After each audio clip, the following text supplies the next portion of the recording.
We've already met with a lot of your kids and given some of this information, so hopefully they've been talking about this at home. Ash, do you want to go to the first slide for me? Yep, just Miss Stevenson, did you see the request to record it on your end? I did, yes. Okay, Yep. perfect. Yep. Uh, was there one before this? Nope, unless I'm using a different. Okay. So we're going to go over introductions. We'll tell you who we are, who's the three of us that are going to be speaking to you today. You'll get a little video from our elementary school teacher, our sixth grade teachers. We'll go over what a typical day looks like so you can have an idea of what your kids will be experiencing when they're here. We'll talk about ways to get involved and then give you some tips and resources as you start your middle school journey with your child. And then Q&A we'll do at the end. But if you have questions as we go along and you want to throw them into the chat, we'll monitor the chat as well and try to hit them as we go along. But if not, we'll do a Q&A at the end. I know some of you sent questions, so I have some of those. I think a lot of those are covered in our talk today, so hopefully most of those will be answered as we go along. Trying to think if there's any other housekeeping things. Like Ashley said, this will be recorded and a link will be sent out. So if it's for some reason you have to leave early, you'll be able to still get the information that you need. And if just everybody can keep themselves mute so we don't get any feedback, that would be appreciated. Ash, do you want to start and we'll go in order of Sure. students we currently have? Yep. So hi, I'm Ashley Barton. Currently I am the grade 6 school counselor. As Miss Stevenson has probably already shared with you, or you may already know, we do loop with the students. So next year I will be the 7th grade school counselor. So I've been a school counselor since 2009. Prior to coming to McGee in 2021, I was at a magnet school in Bloomfield where I was a school counselor for a grade 6 through 12 school. I went to UConn for both my undergrad and grad. And I currently live in Cromwell with my 3 children. And my husband also went to McGee himself. And his family still currently lives in Berlin. So I've been in the community for a long time, even prior to coming to McGee myself. So welcome. Hi, I'm Sarah Hughes. I am the current 7th grade school counselor. I'll be 8th grade next year. I believe that I'm starting my 25th year here at McGee next year. I spent my first 14 years as one of the art teachers here. I had done my undergrad at Keene State in New Hampshire, and then I did my master's at Central and in school counseling. And then after that, transitioned into a school counseling position, thankfully, here at McGee. So I started my career here. I've been here the whole time. It's a fantastic school. And like Ashley said, we loop with our kids, so we're all very versed in how to support your kiddos. I did it just last year with my 6th grade, and we'll give you lots of great information about how we'll be here for them. Thanks. And I'm Jess Stevenson. I'm currently the 8th grade counselor, so I am in the process of transitioning all of my 8th graders out of McGee and then picking up the new 6th grade class, which are your students now. So I'll talk a little bit about some of the transition activities we've already done to help them. But I've been here since 2004, I think. So, or been a counselor since 2004. And it's funny because every time I speak to somebody and they ask what I do and I say I'm a middle school counselor, people cringe because they're like, you've got kids in the throes of puberty. But I feel like you love this age or you don't. And I love this age. I've had a little stint in the high school, and then I've worked and did some outside counseling with college age kids and DCF, like in my former life. But middle school is kind of where my passion lies. So there is a lot that goes on in the next 3 years. They go from being little babies, like 10-year-olds, and they leave here and they're 13, 14-year-olds as we get them ready for high school. So it's a huge developmental transition, and middle school can be messy and stuff sometimes, but they're also really funny, and to watch them grow and develop and kind of find who they are is a lot of fun. But I mean, you can see like my degrees and stuff up there, but inside I also live in Cromwell, and just I'm into anything wellness, fitness. So I like to infuse that kind of in what I do with the kids too, because I do feel like it's important when we're talking about mental health that the physical piece also goes along with that. So Ash, you want to switch for us? We'll give you some introductions of some other people in this building. Your kids have might have met both of these people on their tour, or if not, they've met at least one of them. So these are our administrators. Mr. Sullivan is on the right and Mr. Constant is on the left, and they're in their fun Spirit Day wear. Kids will see them once a month. We're actually just had meetings this month with administration where they talk about a monthly theme. Mr. Sullivan and Mr. Constant are really big on community and creating a sense of family here. So the kids will see them out and about. They take part in our Spirit Days and other things going around the building. You'll see them at sporting events. So at some point as a parent, you'll also get to see them.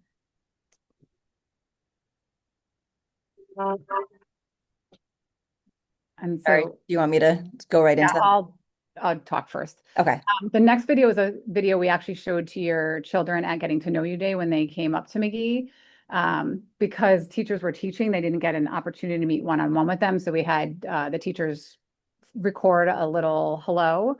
So we'll show you that just so you can get an idea or a sense of who some of these teachers are, and then you'll be able to meet them at our meet and greet before school starts.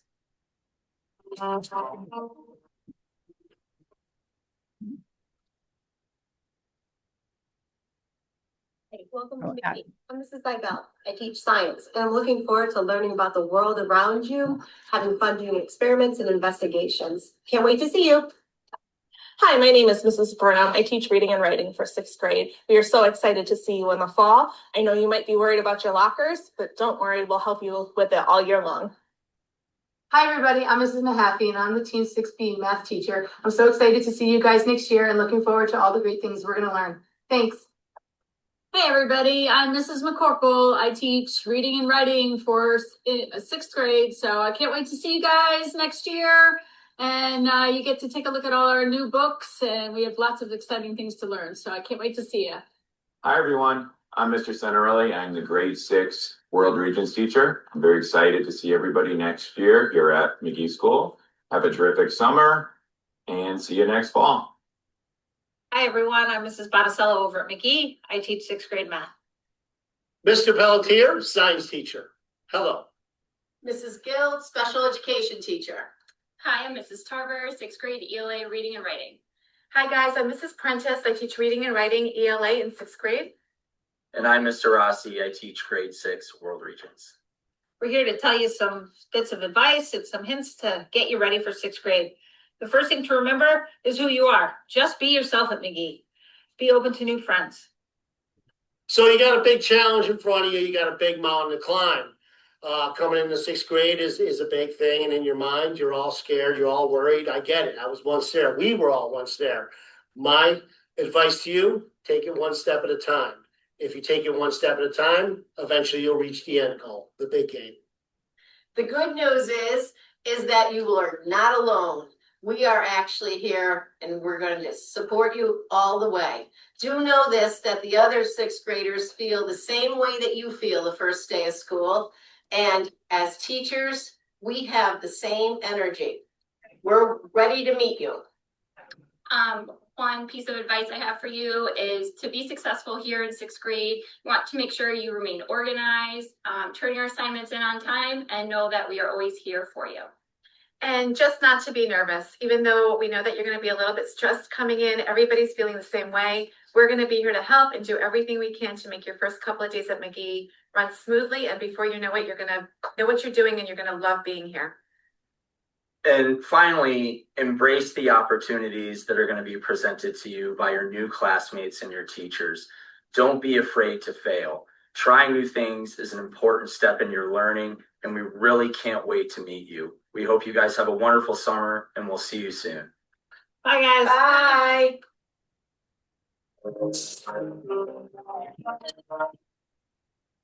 So I feel like sometimes kids come up from elementary and they're really worried. And so just something to keep in mind is all of our 6th grade teachers are so, they take a lot of time at the beginning to really help your kid transition. So when they walk in here the first couple weeks, really, if not the first month of school, they're going to do a lot with helping them get to their classes, helping them open their locker, all those little things that they're worried about. We know that those are worries. And most of our, I feel like a majority of our elementary school teacher or middle school teachers were elementary school teachers at one point.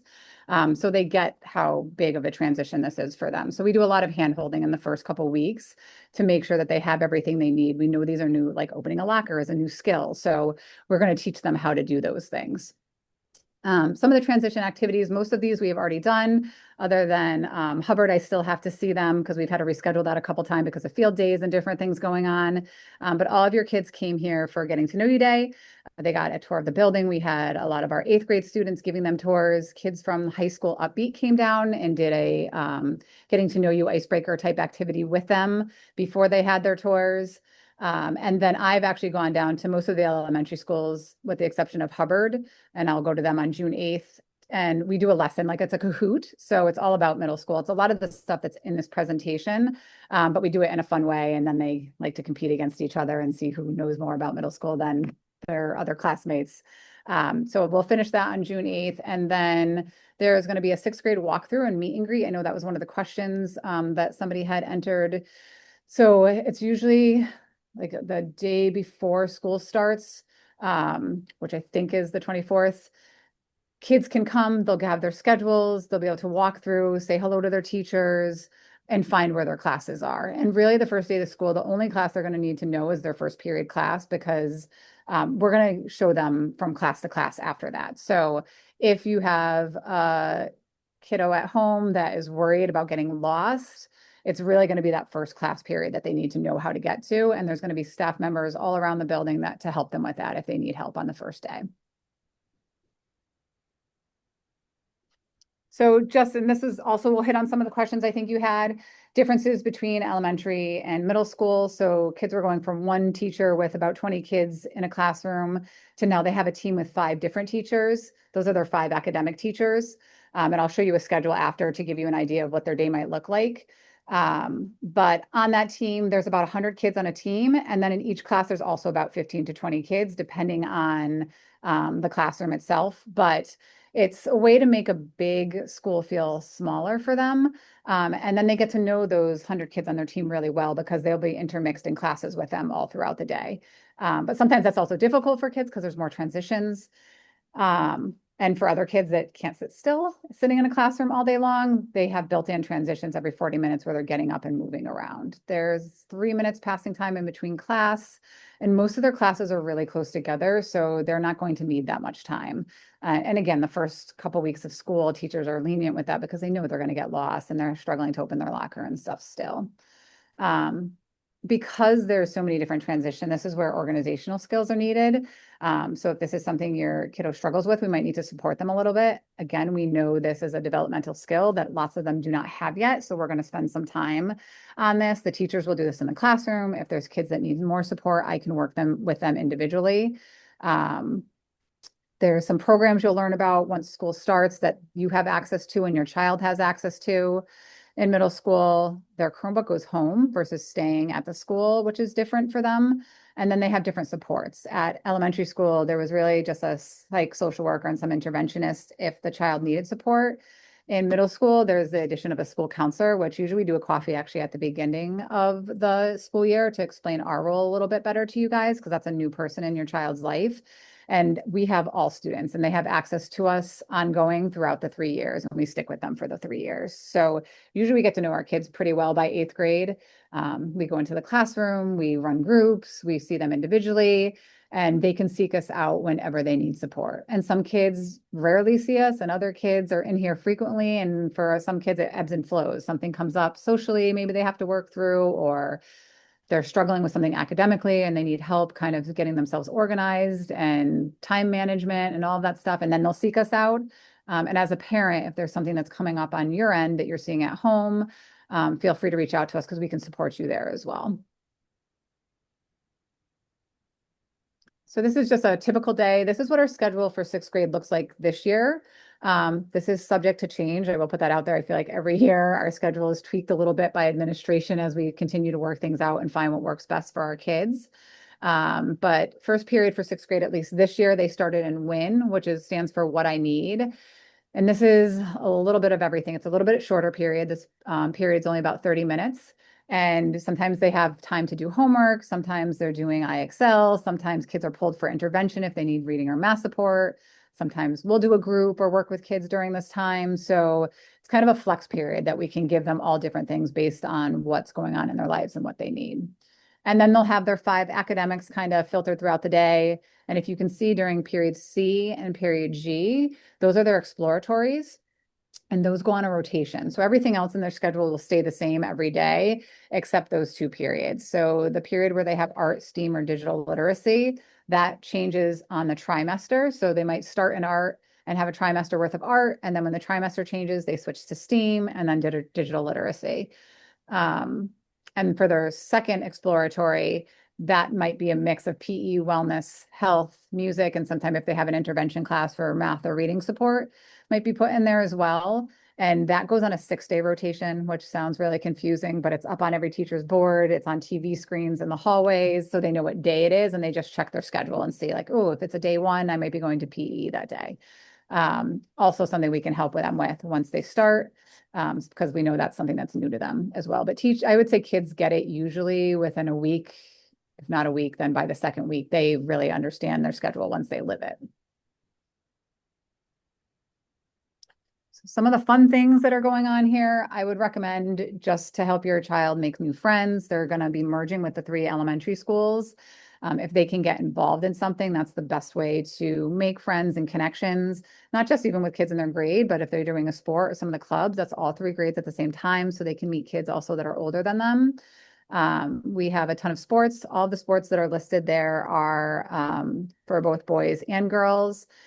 If your child maybe has never played a sport, we have track, cross country, wrestling, and volleyball that you do not have to try out for.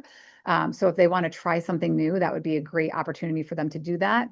Volleyball was new, I think a couple years ago we just started, and it's really for kids to learn. So those are great sports for kids that haven't been playing ongoing. We have a variety of clubs. Those are, I think, most of the ones that happened this year, but those are also subject to change. I told your kids when they came up for Getting to Know You Day, when I went down to their classrooms, that we also have had kids that have started their own clubs. I think they need 4 other students maybe that are interested, and then they need to find a staff member that would stay with them. But there's a variety of opportunities and things going on here. And here's some pictures of some of these events. In the top left-hand corner is one of our spirit days where kids were all dressed up. On the right, where you see all the girls in the black sweatshirts. So Miss Barton, Miss Hughes, and I coach a Girls on the Run team. And this happens in the fall and ends in December. And this is for kids that maybe wouldn't join a typical team. They might not, athleticism might not be their thing, but they want to try something. And this goes to 4 o'clock and actually has a social emotional curriculum, just trying to empower girls, have them become body confident and set goals for themselves. And it culminates in a 5K in December.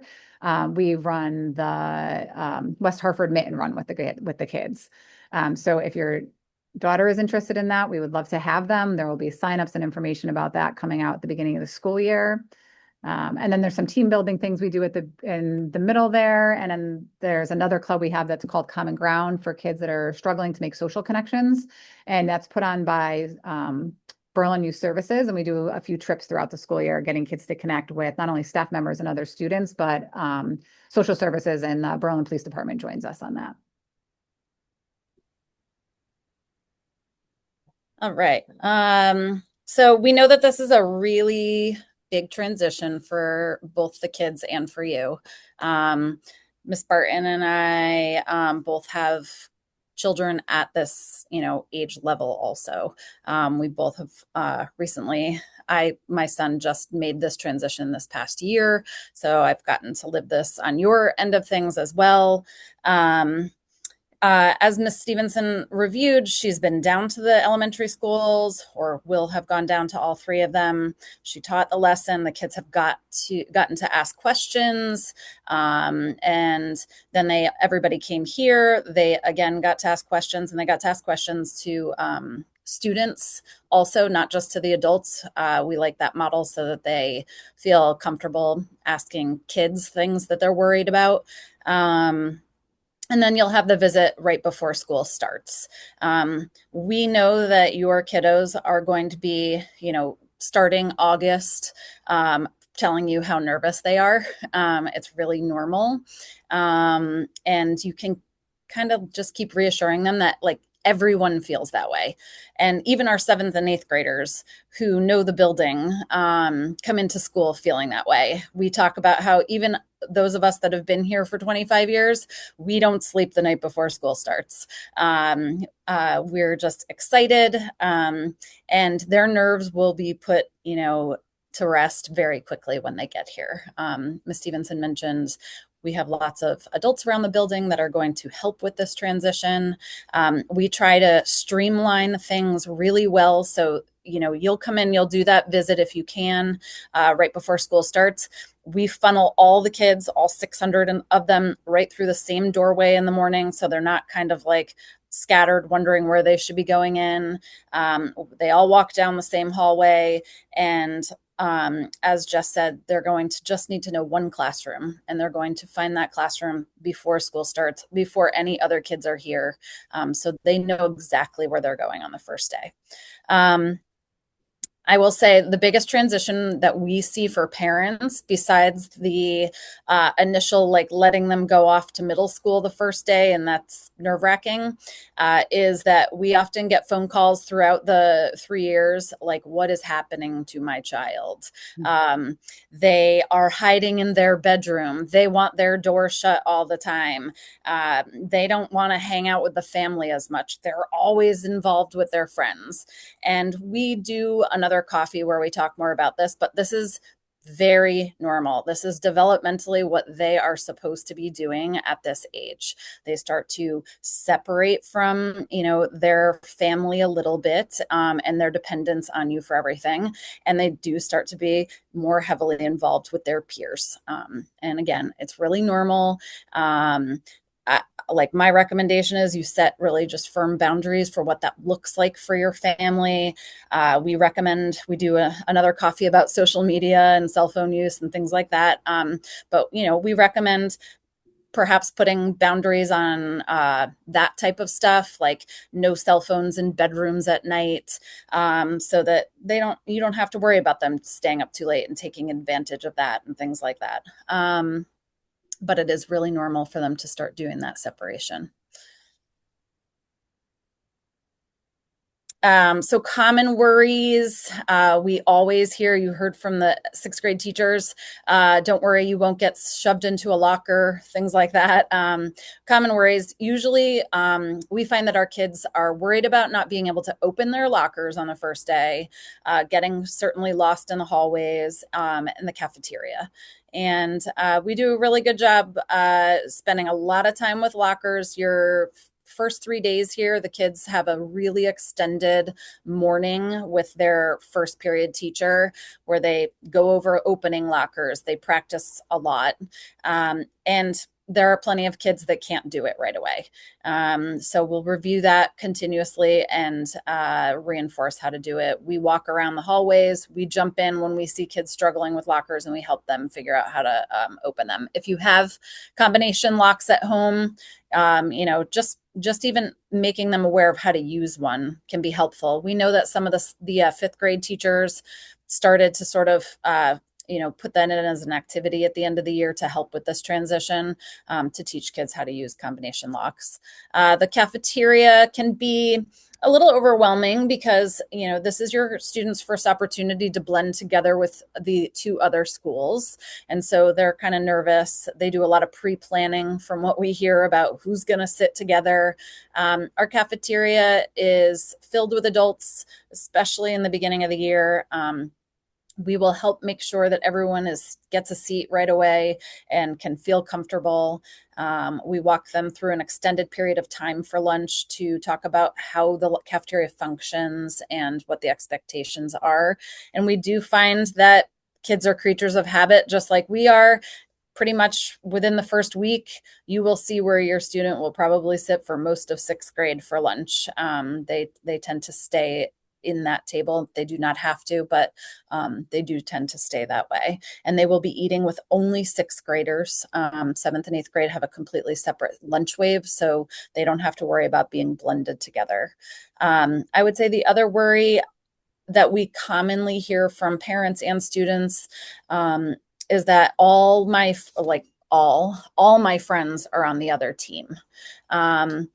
First, it's likely not true that they're all on the other team. It is computer generated. They're sort of mixed together and they split them in half and they're each put on separate teams. Exploratory classes, so your classes like art, music, PE, wellness, those are a blend of teams. So that is an opportunity for your student. If they happen to have several friends on the other team, they may have exploratories together. They will certainly have lunch together. But we really try to impress upon the kids that it's a great opportunity to have all your friends on the other team, because it's going to allow you to meet new people and branch out and, really make some new friendships. Routines. Kids thrive on structure. We see it in the classroom. I know I see it at home. So the best thing that you can do is start at day one. The sixth grade teachers, like Ms. Stevenson said, first of all, they are all of our sixth grade teachers are certified elementary school teachers. So they are the best people to help transition these kiddos. They have pretty strict routines in their classrooms, and the kids really thrive on that. I would say, you're going to learn a little bit more about Power School. I know you use Power School a little bit at elementary, but you'll use it a lot more here. We have something called Schoology you'll hear about too. Set a routine with your kiddos. I want you to check Power School, once a week, just to see if there are assignments missing, or let's check it together once a week and see what's missing. Schoology is something that you don't have access to, but they do. Let them, as part of your routine, have them open up Schoology for you once or twice a week and show you what they're expected to do. Clean out backpacks. Things like at the end, we're on trimesters here. So at the end of a trimester, they may have a lot of paper assignments in perhaps world regions.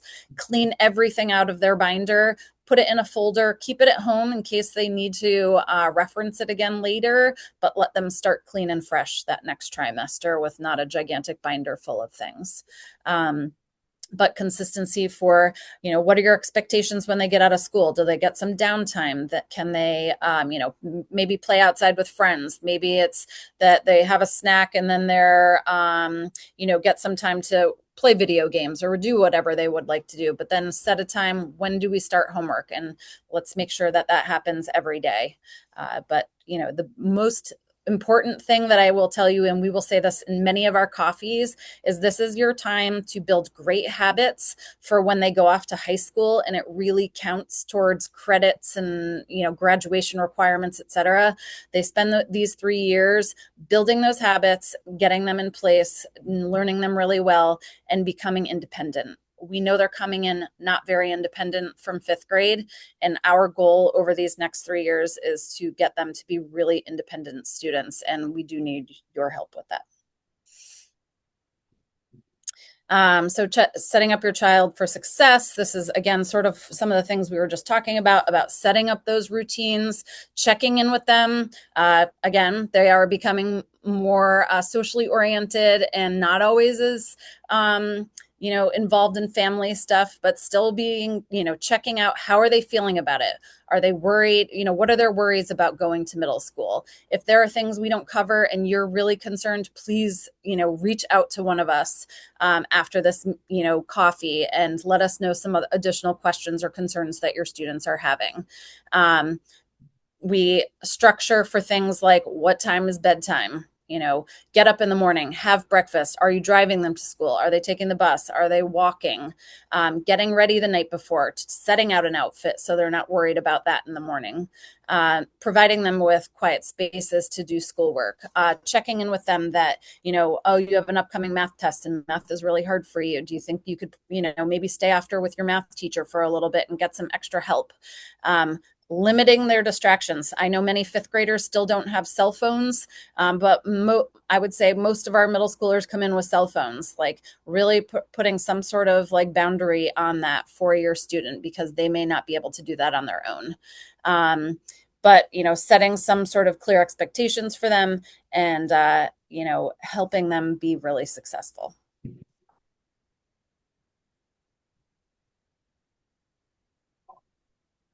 Is this me, Sarah? Yeah. Okay. All right. So we're going to move into homework and study habits. Obviously, in elementary, there was some homework, but it's definitely going to look different here with just multiple different classes to navigate. So starting off by fostering, independence, I would encourage your child to set their own homework routine first. And obviously, if you need to tweak it, but like ask them what they want their homework routine to be. It's not for some kids, they don't want to come home and get to their homework right away. They need a break, or, many of them have sports and activities after school. So here in sixth grade, a lot of the work can be done during the school day. Your students shouldn't be coming home with hours and hours of homework.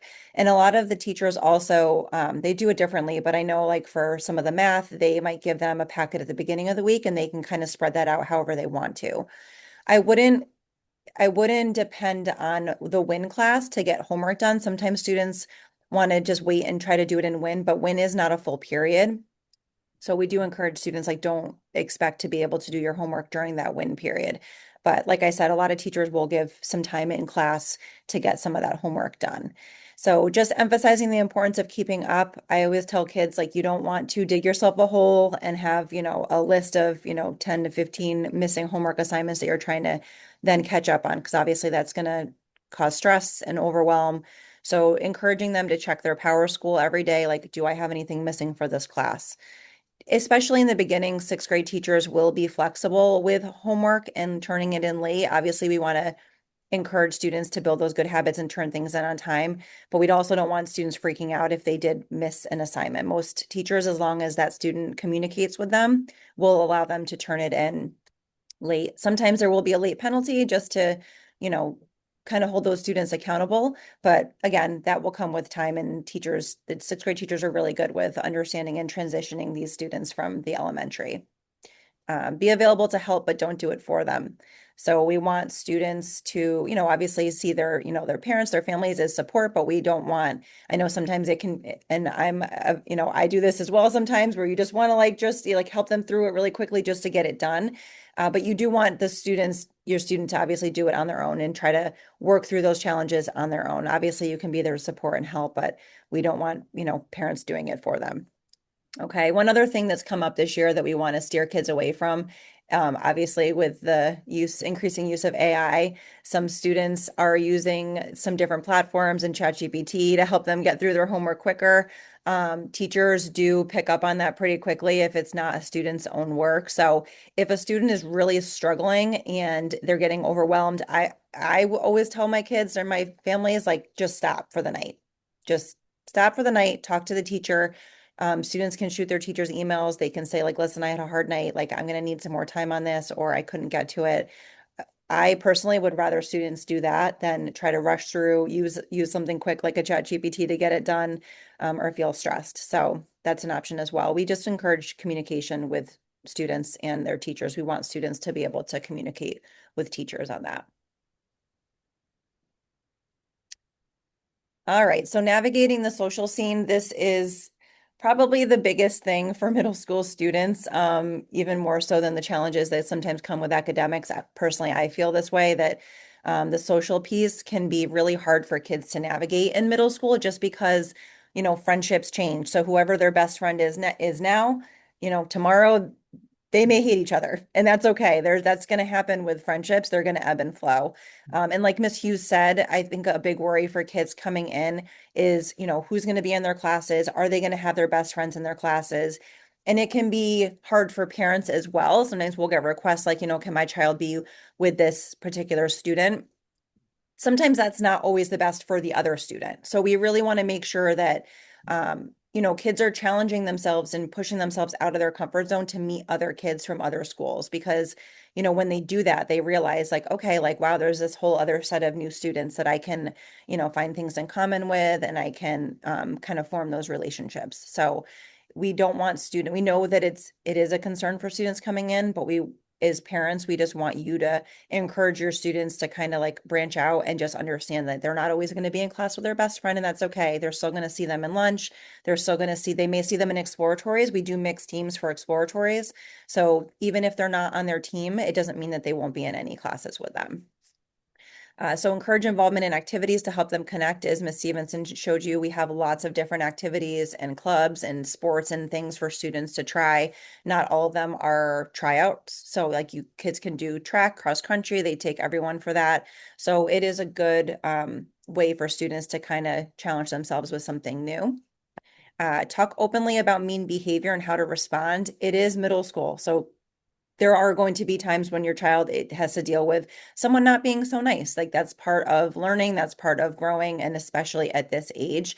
Sometimes kids don't know how to say things in the most respectful of ways or the most kind ways, and we understand that. So when that inevitably happens, we want students to like learn the ways to deal with that when it happens. Okay, sometimes it may mean I need to take a break from this particular friend, and that's okay.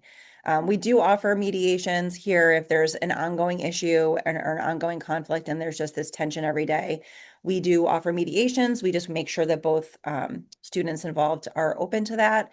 And when we're able to do those mediations, that's really nice because it gets it opens up communication and kind of can clear up some things. A lot of times when there's a miscommunication, it's because lots of other students get involved with things when they shouldn't. So someone might be in your child's ear saying, well, they said this about you, and then you're getting the opposite. And so sometimes it's good for just to have those students sit down together where there's not outside noise coming in and just like work through those things. And that's something that we do a lot here in our office. All right, our next favorite topic to talk about, phones and social media. This is another huge part of middle school, okay? I think Ms. Hughes told me this, that there's actually an initiative that's like wait till 8th. Ms. Hughes, correct me if I'm wrong with the name on that, but Yep, that's right. it's like a whole movement to like encourage parents to wait until 8th grade to give their child a phone. Now, I did not do that. I gave my son who's in 8th grade, I gave him a phone in 6th grade because like many of you, like we don't have a house phone and he was going to be home by himself. And I kind of justified all the reasons why he needed a phone. Now I have a 5th grader going into 6th grade and he's not getting a phone going into 6th grade. And one thing he said to me is, well, Mom, there's like a huge group chat going on at my school and I'm like one of the only kids not in it. And he had no clue that like that's not something he should be a part of. Like he wanted to be a part of that big group chat, just like many of our middle schoolers do. Big group chats are the source of, I would say, probably the majority of our drama that comes in from outside of school.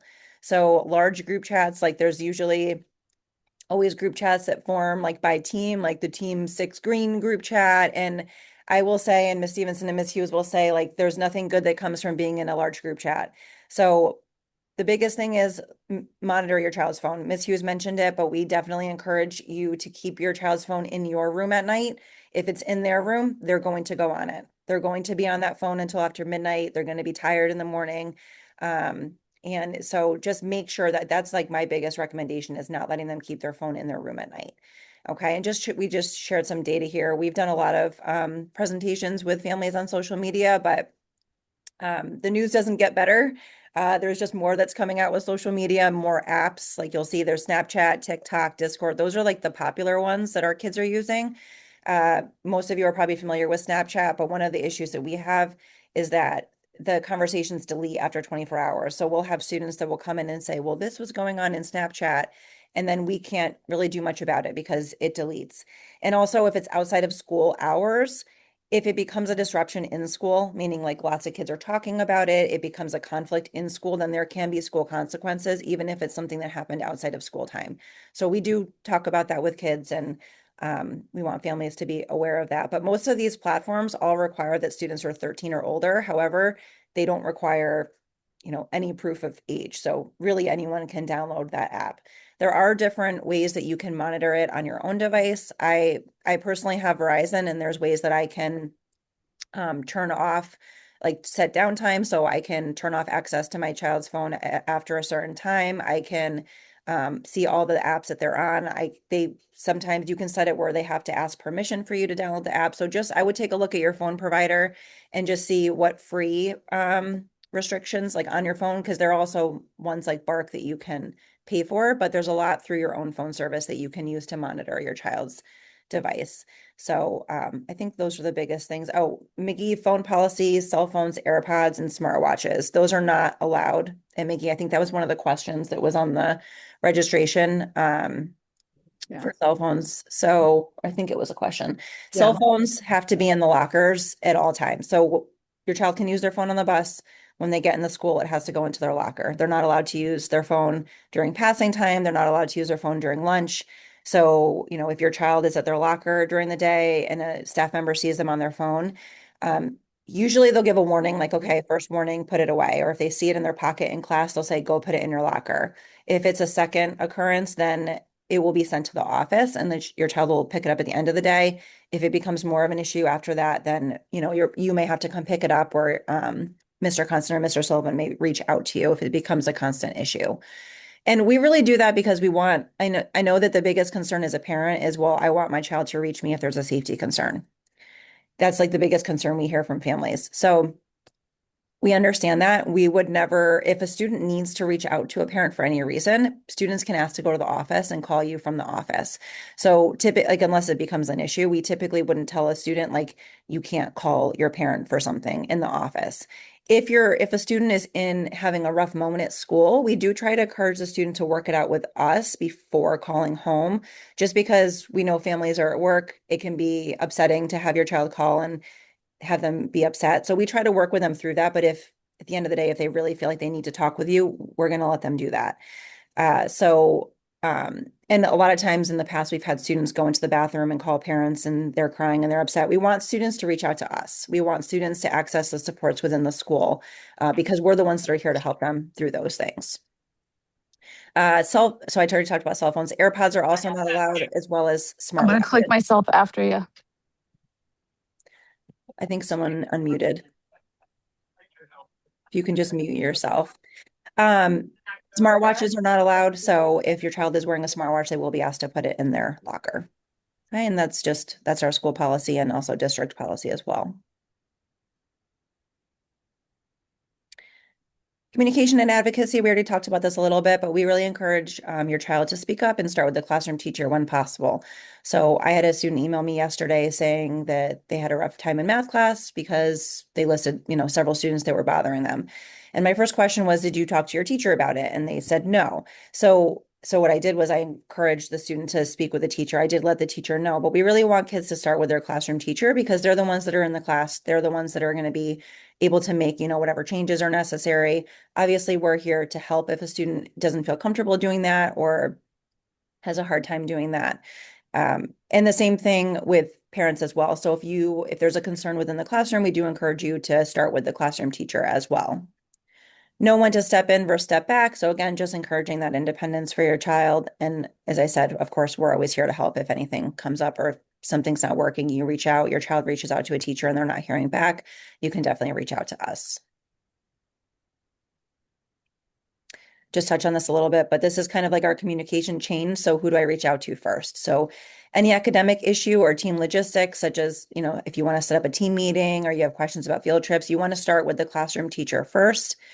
Peer issues or emotional issues, concerns at home, that would definitely be something that you can reach out to Ms. Stevenson for as your child's school counselor.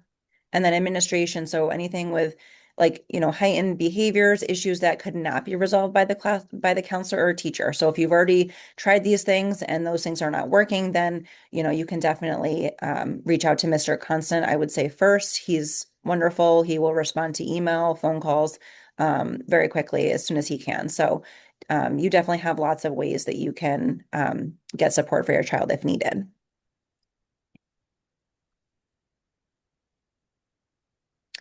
All right, and how we support students. So these are just the different ways that we will see your child. So my 8th grader leaving high school, he has never once met with his school counselor ever. And to me, that's not okay. So we really all of our students should know who their school counselor is. And so whenever we come into the classroom at the beginning of the year, Ms. Stevenson will do a role of the school counselor. So she will talk about, how she supports the students, how students can come see her if they need to. These are just some other lessons that we do. Sometimes they change year to year depending on the student need, but every year we also do this signs of suicide presentation, which we do send out a parent letter for that, and we give a lot of information on that before we do that presentation. We know that can be anxiety inducing for some kids and some families. We do sometimes social media presentations, stress and anxiety. Size of the problem is a big one, especially for middle school. So we kind of teach kids like, what is the size of this problem? Is this an emergency, or is this just like a small glitch that I'm going to try to work out myself before I ask to leave the classroom to get support with this? So those are just some examples of the different classroom lessons we do. We also do different small groups based on student needs. So again, that changes year to year. Sometimes we may do academic groups. I just did a group this year based on a book on the confidence code for girls because I saw that as a need for 6th grade. So the small groups are really based on different student needs. We also do lunch groups. So your student will have opportunities to do those as well. And then of course we do individual support. So that's again based on student need. If your child needs to meet individually for anything, Ms. Stevenson is always available for that as well, just as long as the student has, made an appointment or let her know that they need to see her, she'll call them in. Usually we try to pull students for those from non-academic time, non-core class academic time. So we try to do sessions either through WIN or through exploratories. Sometimes it does need to be through academic classes if, it's an emergency or there's, only a period left in the day and the student says like they really need to see you. Sometimes we will have to pull from academic core classes, but we try to avoid that.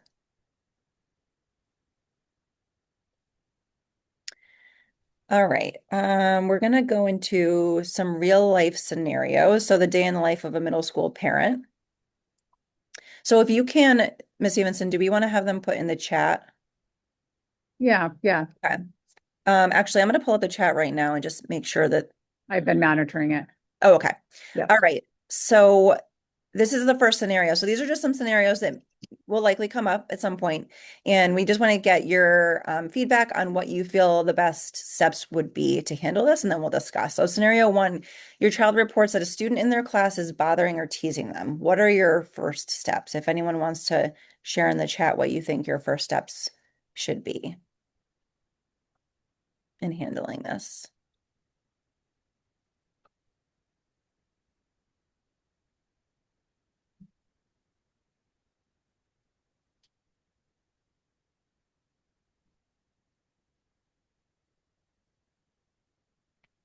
You can also, if you don't want to put in the chat, you can also unmute if you'd like to share anything.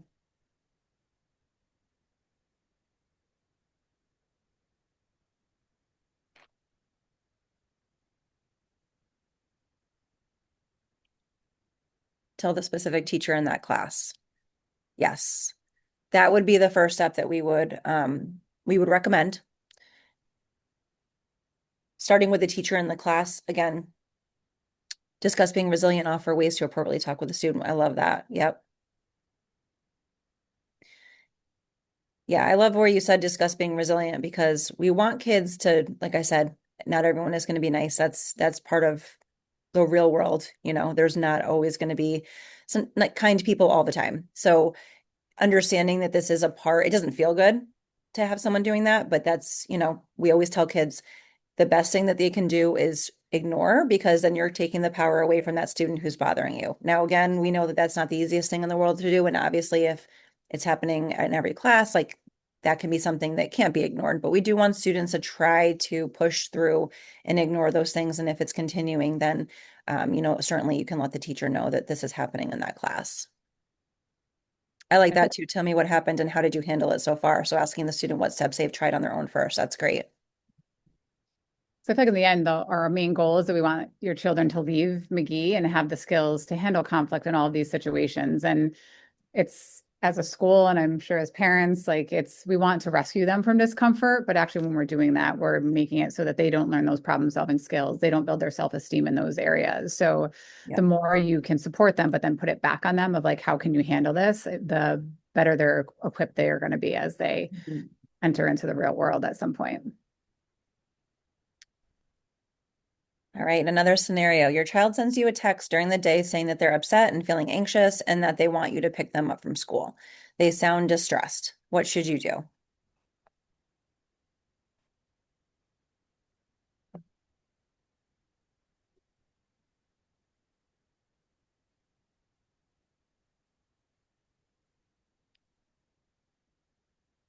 Yep, tell them to talk to their counselor. Yep, that's a great suggestion.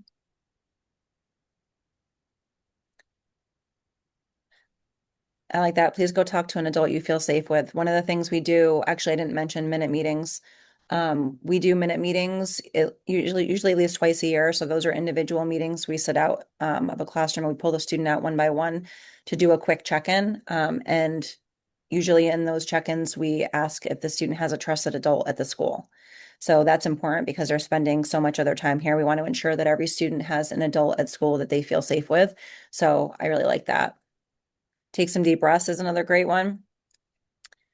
I would also add, tell your child to put their phone in their locker because they shouldn't be texting you on it. And don't pick them up. Yes, that's a big one. Yeah. Don't come pick them up. Yeah. And we know that it's again, we have our own kids. We know that it's really hard and you want to, rescue them from that feeling, but please don't pick them up from school because that can create a really bad habit that if the student thinks that they'll get picked up, they want to call home. And it just teaches their anxiety that they have something that they need to be afraid of and they don't. And we are they here can't handle it. Exactly. On That their they own, can't yeah. handle it. And we are here to help walk them through that. Right.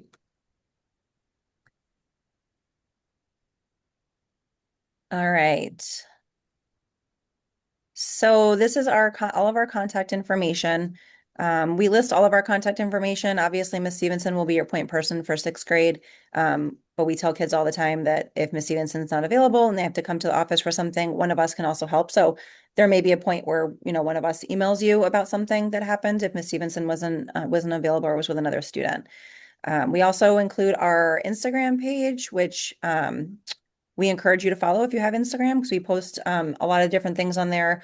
We'll share different events happening around town. We also share different counselors that may share their information with us. So we may share referrals through that page. We share, pictures and lots of the fun things that are going on at McGee. So we definitely encourage you to follow that page. There's also a McGee Spartan Instagram page, which I don't know off the top of my head, but we try to stay active on social media. It's a good way to get information out to families. So we encourage you to follow those.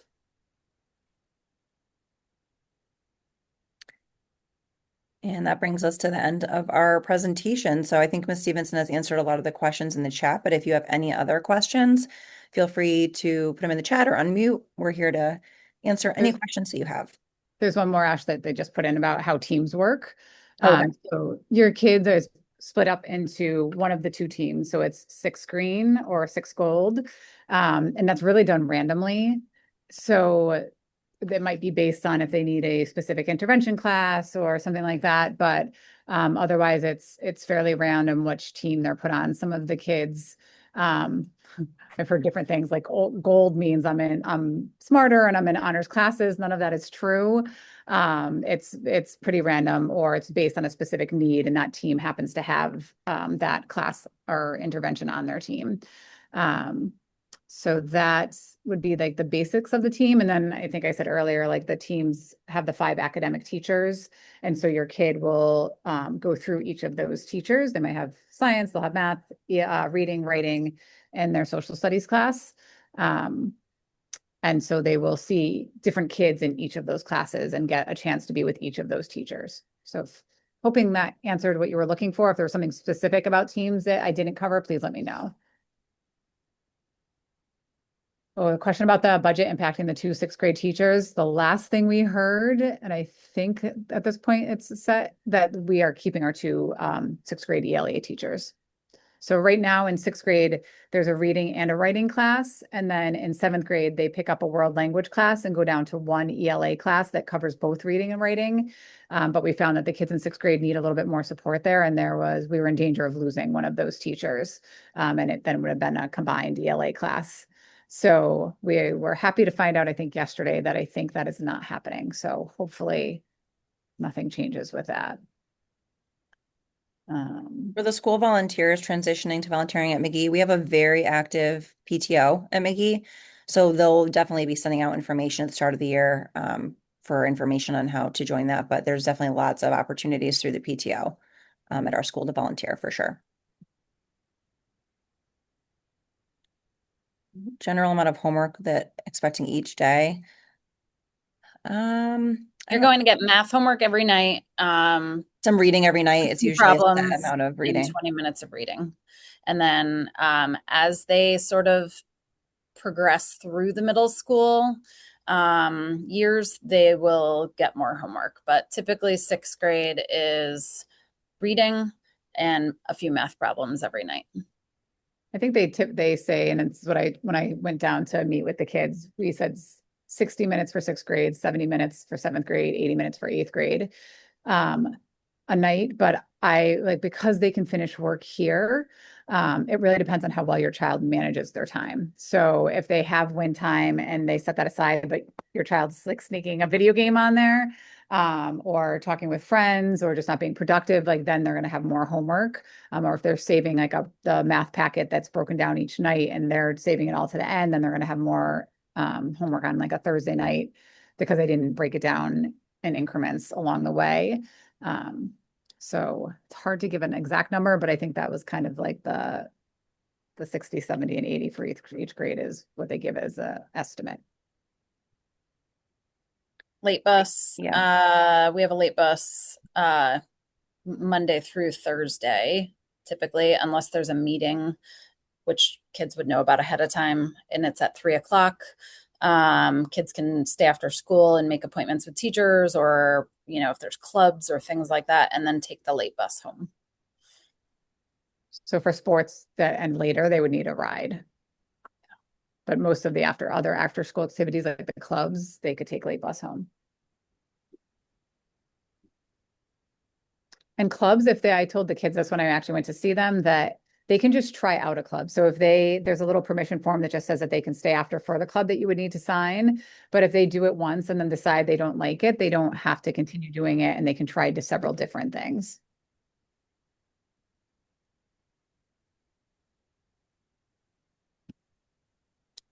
Any other questions?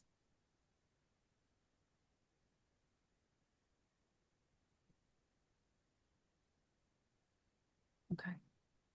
So if there's no other questions, then we've spoken enough to you for an hour. Hopefully you found this informative and you got the information you needed. If you have any other questions, feel free to reach out directly to me. If you didn't get my contact info from the slide, if you go on the McGee website, you can get that. I'm trying to think, I think we've hit everything else that was, for the most part, in the questions that were sent to us. So if nobody has anything else, then we will end. Thank you, everyone. Thank you.